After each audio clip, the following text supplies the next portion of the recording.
Troisième partie. Que les hommes, ayant pour la plupart défiguré, pour les opinions qui les divisent, le principe de la religion naturelle qui les unit, doivent se supporter les uns les autres. L'univers est un temple où siège l'Éternel. Là, chaque homme à son gré veut bâtir un autel. Chacun vante sa foi, ses saints et ses miracles, le sang de ses martyrs, la voix de ses oracles. L'un pense, en se lavant 5 ou 6 fois par jour, que le ciel voit ses bains d'un regard plein d'amour, et qu'avec un prépuce on ne saurait lui plaire. L'autre a du Dieu Brahma désarmé la colère, et pour s'être abstenu de manger du lapin, voit le ciel entrouvert et des plaisirs sans fin.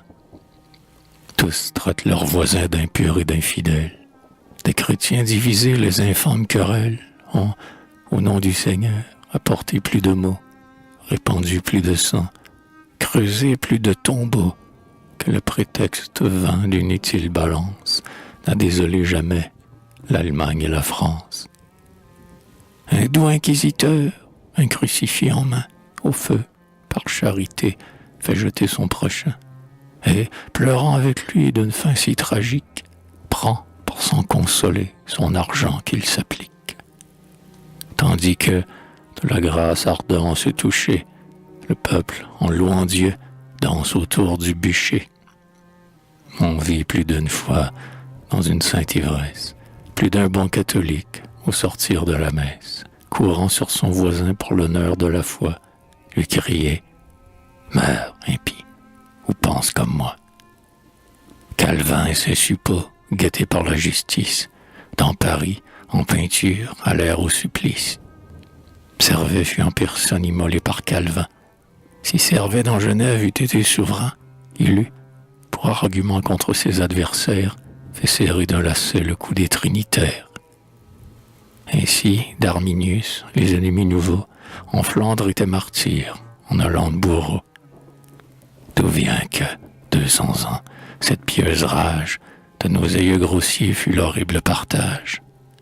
C'est que de la nature on étouffa la voix. C'est qu'à sa loi sacrée on ajouta des lois. C'est que l'homme, amoureux de son sot esclavage, fit, dans ses préjugés, Dieu même à son image.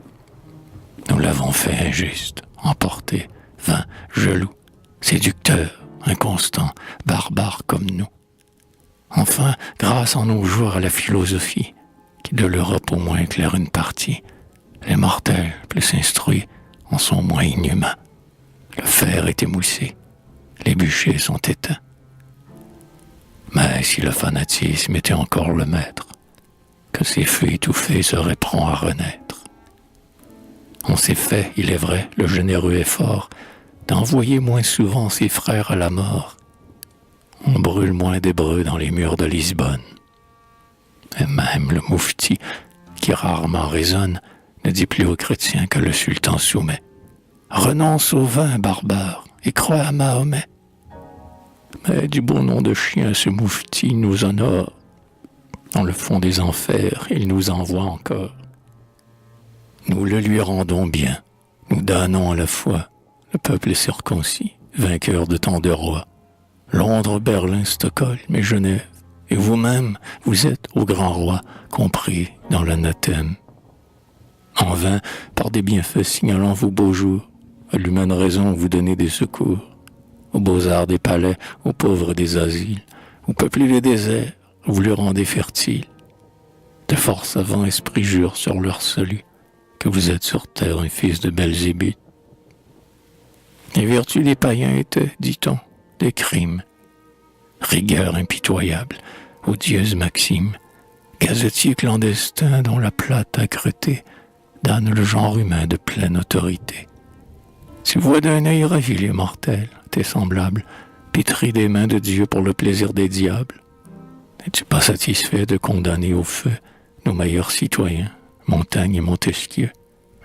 Penses-tu que Socrate et le juste Aristide, Solon, qui fut des Grecs et l'exemple et le guide, penses-tu que Trajan, Marc Aurèle, Titus, non chéri, non sacré, que tu n'as jamais lu, aux fureurs des démons sont livrés en partage par le Dieu bienfaisant dont il était l'image? Et que tu seras, toi, de rayons couronnés, d'un cœur de chérubin au ciel environné, pour avoir quelque temps, chargé d'une besace, dormi dans l'ignorance et croupi dans la crasse. Sois sauvé, j'y consens, mais l'immortel Newton, mais le savant Leibniz et le sage Addison, et ce Locke, en un mot, dont la main courageuse a de l'esprit humain posé la borne heureuse, ces esprits qui semblaient de Dieu même éclairés, dans des feux éternels seront-ils dévorés? Porte un arrêt plus doux, prends un ton plus modeste, ami, ne préviens point le jugement céleste. Respecte ces mortels, pardonne à leurs vertus, ils ne t'ont point damné, pourquoi les damnes-tu? À la religion discrètement fidèle, sois doux, compatissant, sage, indulgent comme elle, et sans noyer autrui songe à gagner le port, la clémence a raison et la colère a tort. Dans nos jours passagers de peine, de misère, enfants du même Dieu, vivons au moins en frères. Aidons-nous l'un et l'autre à porter nos fardeaux. Nous marchons tous courbés sous le poids de nos maux. Mais l'ennemi cruel assiège notre vie, toujours par nous maudite et toujours si chérie. Notre cœur égaré, sans guide et sans appui, est brûlé de désir ou glacé par l'ennui. Nul de nous n'a vécu sans connaître les larmes. La société et les secourables charmes consolent nos douleurs, au moins quelque instant, remède encore trop faible à des maux si constants. N'empoisonnons pas la douceur qui nous reste. Je crois voir des forçats dans un cachot funeste, se pouvant secourir, l'un sur l'autre acharnés, combattre avec les fers dont ils sont enchaînés.